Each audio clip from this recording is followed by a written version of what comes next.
Good morning, everyone. It's very early. It's Sunday morning. It's match day morning. Jazz is off to the Bristol City Ajax FA Cup shortly, so I thought I'd get this show out the way. I just had to do it. There was breaking news really late last night from a very, very reliable, famous source who I will not mention. But yeah, I just had to get it out there. And before I mention the name, as you probably will know by the thumbnail, it could be our third Ajax signing in recent windows. It's another Tottenham related, ex-player in kind of this story, following on from the Eric Dyer story I mentioned a couple of days ago. Confirmation last night that we got a new Dutch coach, a lot of you might not know, called Johnny Hittinga, and obviously he's got links in Netherlands, and this has extended to and confirmed our interest in Ajax's Steven Bergwijn, the Dutch player Steven Bergwijn, who used to play for Spurs, as you know. Very, very quick player. Very, very decent player. Wasn't really given a chance at Spurs, but listen, he's doing okay at Ajax. He's kind of 26, so what I'm going to do, I'm going to share some information on him, and then we'll go into him in a bit more detail. So let me just get that on the screen for you guys. Let's have a look.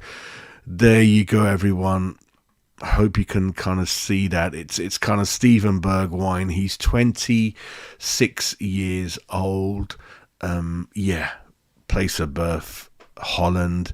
Plays for Holland. 32 caps, everyone, for Holland. 8 goals. Let's have a look at... He generally plays as a central striker, or can certainly kind of play on that left side, really. Left flank or up front. Apparently a great character. He's a confirmed target for West Ham United. The club would favour a loan move with an option to buy if possible. It's hoped that Ajax may consider this deal. However, we could be persuaded to buy the player outright. And obviously buying 2 players recently from Ajax, it seems that we've got a good relationship with them, really. And then again, the Dutch coach, Johnny Hittinga, hoping and hoping to make this sort of move in one way or another, really. So let's have a look at him. So Steven Charles Bergwijn, Tottenham to Ajax. I think the fee was 31 million euros. So wow, 31 million euros. They got all their money back. Daniel Levy back in July 2022.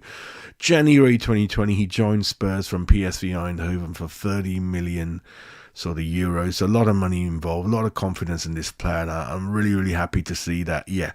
He's 26, main position left winger, other positions right winger, centre forward, very, very flexible. I don't want to use that word utility because I regard players shit like that, but I would just say he's kind of fairly adaptable, really, in that.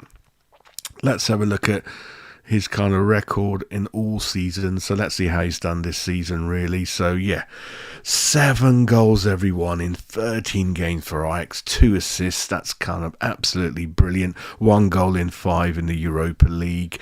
Last season, 12 goals, 5 assists in 32. So going along really, really nicely, including 2 in 6 games in the Champions League, everyone. So a lot of European sort of experience and pedigree there, really.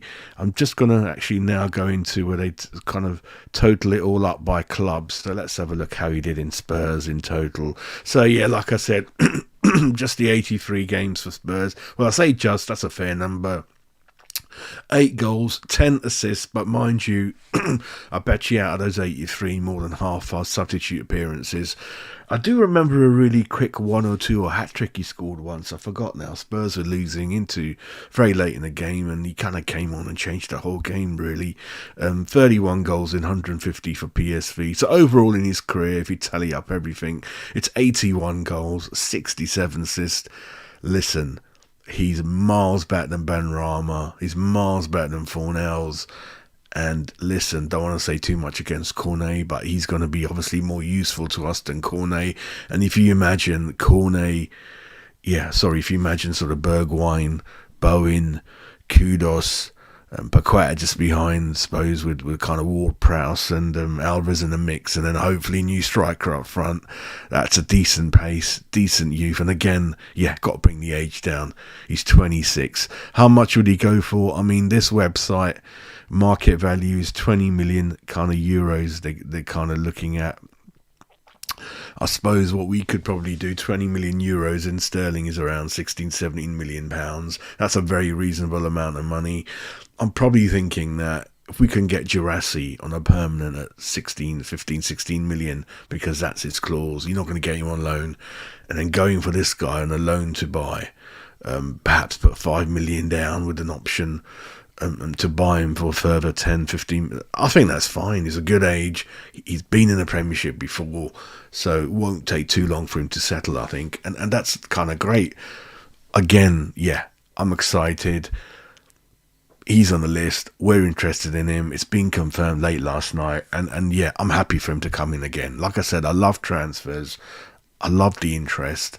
We need a lot of help.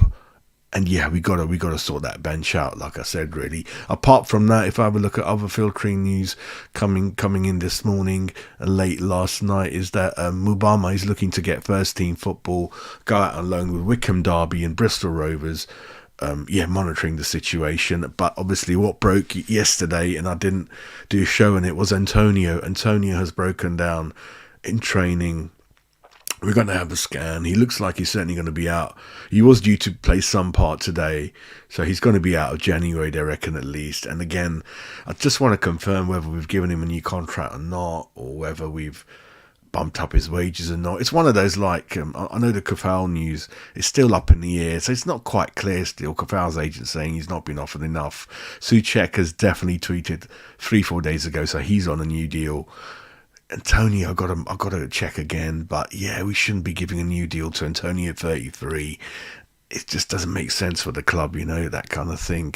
Apart from that, Mark Noble is working in the background to get a lot of these youngsters sort of signed up, including, Northern Ireland under-21 international midfielder Patrick Kelly. Carlton Cole is now officially working alongside Mark Noble in the academy as the new loans manager, assisting Mark Noble. So Carlton Cole officially doing more and more work with the club. You remember that Brazilian centre-back we signed this time last year, Luiz, who we're going to loan him back to the Brazilian league again. I don't know what the fuck we bothered with that for. So he's come in, not even hardly featured, hasn't featured nowhere near the first team, not even on the bench, and he's going to be loaned back to the Brazilian league, and they're going to pay the loan fee and wages. So yeah, let's wait another few years. Connor Coventry attracting a lot of interest, and yeah, again, he's the most capped Irish under-21 player. Charlton, Bristol City, Rovers, Bolton, Swansea, Plymouth, Portsmouth, Sheffield Wednesday, and Heerenveen of the Dutch league all expressed an interest in the player. Dan Chesters is also expected to leave the club with Carlisle and Cheltenham on the way to the signature. And then finally, Benrahma and Agard, again trying to get them off the books. Agard, the reasons again are confirmed. The club really thought he would come forward a lot more, would improve a lot more, would be a lot better than what he is, and he's just struggled. And we'd rather cut our losses at this stage and try to recoup as much of that 30 million, 33 million that we've wasted on him, really. Same thing with Benrahma. He's 28. He's just not going to improve, Benrahma, and we'd rather just, recycle him out the door if we can. With Leon prepared to really push the deal to get it done, and possibly Saudi offers as well, really. So a lot of things heating up, and very early in the window. I'm really glad about that the targets are coming out every other day. So we do have a list ready that the Tim can work with David Moyes. So yeah, we are being linked, we are being active, we're trying to get people out the door, and things are happening, really. So yeah, that's kind of breaking news for me. I'm happy for this Steven Bergwijn to join West Ham and be given much more of a run in the team than he was at Spurs. Really good age, 26. You look at his physique, Jesus, the legs this guy's got, muscles, mate. He's got pace to burn, he's exciting. And he runs at people. Defenders hate that. And if you've got Bowen running at you, you got Kudus with his tricks. You got this boy and a good striker up front. boy, oh boy, are we all going to be in the Moyes ship. Anyway, I'll hopefully do some footage or vlog depending on my mood today. And yeah, I'll try to do a video outside the ground if I can after the game, before or during, one of those things really. So yeah, wrap up warm, everyone. It's going to be a bit chilly today, and hope you have a great day in West Ham progress to the forefront of the FA Cup. Incidentally, the draw is going to be tomorrow after the Man United game really. So that's it from me. You guys have a great day who's going to be at the West Ham game. If you see me, wave me, say hello to me and buy me double rum and coke. That'd be wonderful. Yeah. Anyway, take care everyone. Come on, you irons.